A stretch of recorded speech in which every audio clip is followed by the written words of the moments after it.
Hey my VSG buddies.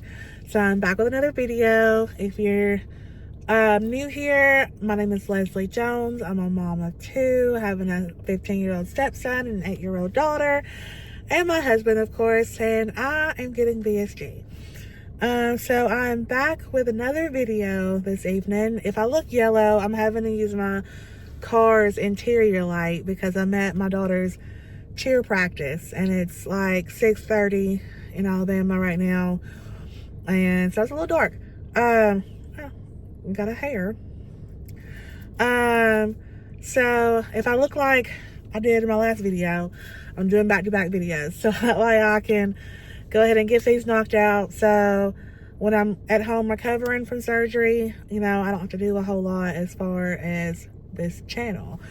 So I wanted to come and do this video because I know whenever I was doing my research to think about doing gastric sleeve, I'm looking at my daughter as well. It's very stunting. Anyway, when I was doing research, I wanted to know everything there was to know about VSG. The pros and cons of VSG versus bypass, why people were choosing VSG, what were the steps of getting VSG. Now, with different insurances will be different steps. I have Alabama Medicaid, but when I first started out, I was working and I had my job's insurance. It was a little sister branch of Blue Cross Blue Shield called Trinity, and I can tell you in Alabama, nowhere accepted Trinity or Blue Cross Blue Shield. I don't know why. I don't know. For me, when I had any form of Blue Cross Blue Shield, I couldn't find any surgeon that would accept me. So I, just slacked off of it. I was like, okay, maybe it's just not meant to be, whatever. And then an incident happened. I have fatty heart disease. It's a hereditary heart disease that runs in my family. I've always had high blood pressure, from like early teenage years, and then up until adulthood. When I got pregnant with my daughter, it got a little worse, and then over the years, it developed into fatty heart. My sister and I, we try to do a vacation every September with just me and her. And it was going to be our first sister's trip. And I decided I was going to work. Now, again, if you didn't catch that part in the last video, my original profession is a certified nursing assistant. That's a very, very difficult profession to do. You have to have a strong mind, a strong heart, and a strong body to do that. That train would be going by right now. So I decided that I was going to work every day, either 6 days a week or 7 days a week, either 12-hour shifts or 16-hour shifts every day from January 1st until June 1st. So because our trip was going to be in September, but I wanted to give myself June and July and August to just focus on my kids. Because, summertime with my kids, for one, and two, back to school is always difficult for parents. So I wanted to give myself that time to spend with my kids during back to school season, during summer and back to school season. So the goal was to work from January 1st to June 1st. Well, June 3rd, I ended up in the hospital because I guess I had worked myself into what they call a tachycardic storm. I had went into AFib, and I had to have 2 rounds of nitro and lots of echoes and EKGs, and I was in the hospital almost overnight, basically. Went in mid-afternoon, didn't get out until like 2 or 3 o'clock the next morning. And they put me on one of the things that happened was I had a really bad blood pressure migraine. And I would get them from time to time, but, this one was really bad and it had lasted for like a week. So one of the things that they give you, well, sometimes when you have a blood pressure migraine, is a migraine cocktail. And it's, I want to say it was Reglan, Benadryl, and Zofran, I believe. Or Finnegan, one of them. And my mom's an RN, so I'm sure if I'm wrong, she'll correct me. But anyway, it's one of them. Well, I learned that my body loves uncommon side effects, apparently.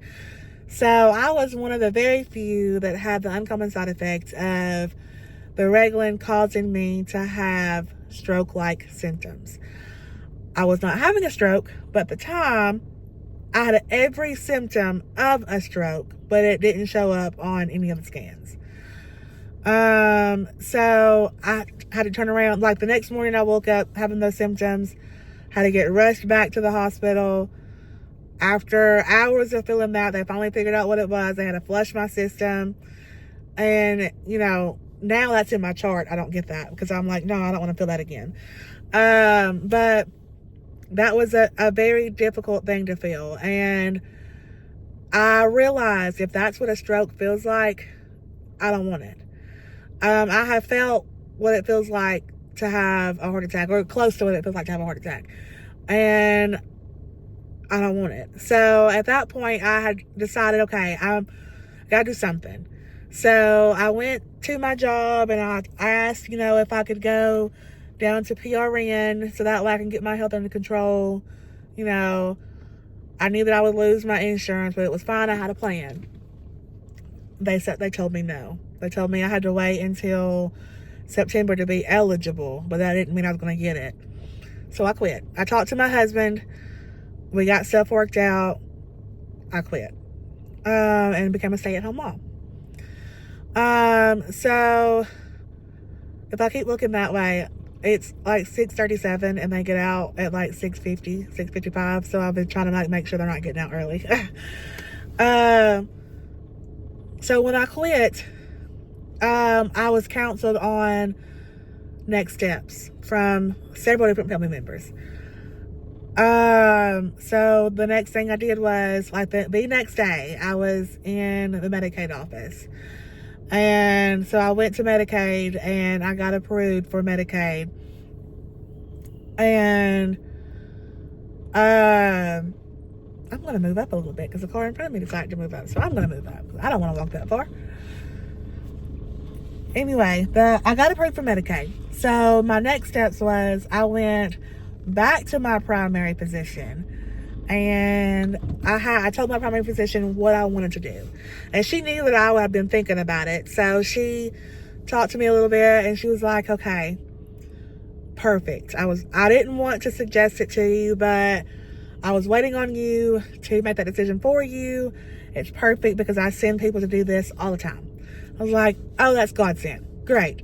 So she sent me I had a suggestion, a referral to, not from my primary yet, but someone that works in my primary's office also had VSG. And she referred me to Dr.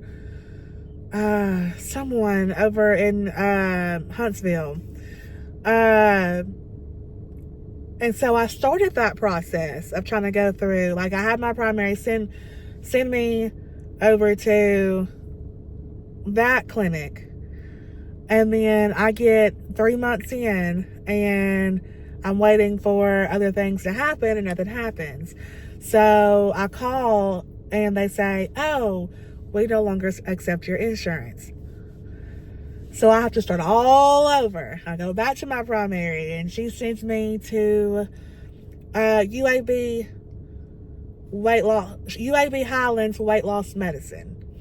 And the original doctor I went to go try to get was Dr. Stahl there, but he's really popular apparently, so I couldn't get him. But I did end up getting Dr. Mushkin. And I met with her the first appointment. She's amazing. I've looked at her reviews.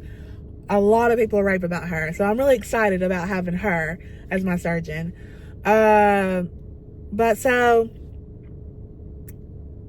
the process of getting vertical sleeve gastrectomy. So I went and met with my surgeon, but I had to have my primary send me a referral. But they get the referral and they set an appointment to see the surgeon. I saw the surgeon. They get all kind of different tests done. You have to have labs done. Have to have a blood panel, a urinalysis, weight. They measure you. Excuse me. And then you get to actually see. You see the nurse practitioner first, and then you see the surgeon in the same day. So after that appointment, then they set you the appointment to meet with the dietitian and the nutritionist. And for me, they allowed that to be my first. So you have to have 6 consecutive months of appointments of weight loss classes with your team. And so when I had that second appointment with my dietitian and my nutritionist, they allowed that to be my first out of the 6 appointments for my weight loss classes. So in those weight loss classes, they develop a plan for you. You talk about the do's and the don'ts of trying to get gastric sleeve. Once you get gastric sleeve, life after gastric sleeve, y'all know. And so after that, I started having to go once a month, every month. Now, I didn't get to set those appointments. The clinic set that appointment, and they would have like 2 or 3 days in the month that you could pick from, and like 2 or 3 times. I would always pick for the first Thursday of the month, because as long as it didn't land on the 3rd, my husband was able to get off work at 2 and go and get our children. And then I would always pick for the earliest, because Birmingham traffic is absolutely terrible. If you live in Alabama and you've driven in Birmingham, you know that first of the morning traffic, that lunchtime traffic, and that 4, 5, 6 p.m. traffic, don't get stuck in it, because you're going to be there all day. If you got a 9 a.m. appointment, you might as well leave 3 hours early if you're coming from Fort Payne, where I'm at, and because you're going to get stuck in traffic, and you're going to end up late if not. So, once I did my 6th appointment, so there were a few things that I had to do to qualify. So, I had to have that 6-month weight loss class, and I was a smoker at one point, so I had to completely stop any form of nicotine. And so I then had to have 2 nicotine tests, and they were blood tests and a urinalysis. And so I had to pass 2. I had to have one, and then 2 months later have another one. And then I had to have an H. pylori test. My first H. pylori test, I tested positive for H. pylori, which is fine, because apparently that's common. So I ended up having to go on antibiotics and all that for H. pylori. And then I tested negative for it. Great. Yay. If you don't know what H. pylori is, Google it. Google has all you can read about H. pylori. So anyway, I finished my 6-month consecutive appointments, and then I went to wait. I had to wait. And at that point, my clinic had to send everything over to Medicaid. Medicaid had to review it, make sure I finished everything. And then they sent it back, the approval back to my clinic, and then the clinic called me or emailed me. At In my case, they emailed me through the portal, the patient portal, to let me know I got approved. Yay! So then I had to wait and set an appointment for the nutrition class. And that nutrition class was a 2-hour-long class. They drilled in my head everything about gastric sleeve. And then I had to go back down and do more labs. And then I had to wait again. So I waited about 3 weeks, I believe. And then I get a phone call saying, oh, no, wait, let me go back. I was leaving Birmingham, and they told me, they called me, and they said, we can go ahead and set your surgery date if you'd like. But we had already planned, my family had already planned a trip for me, my daughter, my sister and her 3 daughters, and my mom to go to Panama around the time they wanted to originally do it. So I was like, oh, no, I can't do that. So they scheduled it for October 8th, which meant I would have to start my pre-op diet the day before we went to Panama. That's a whole other story time. But anyway, yeah, that was the whole process. If anybody has any more questions about it, I can go more in depth about it. I'm going to talk about my pre-op diet in the next video and what I have, what I've been doing, how it was on vacation, and I got a story time. I love y'all. Make sure y'all like, comment, and subscribe. If you want to share, great. If you don't, oh well. And have a blessed day.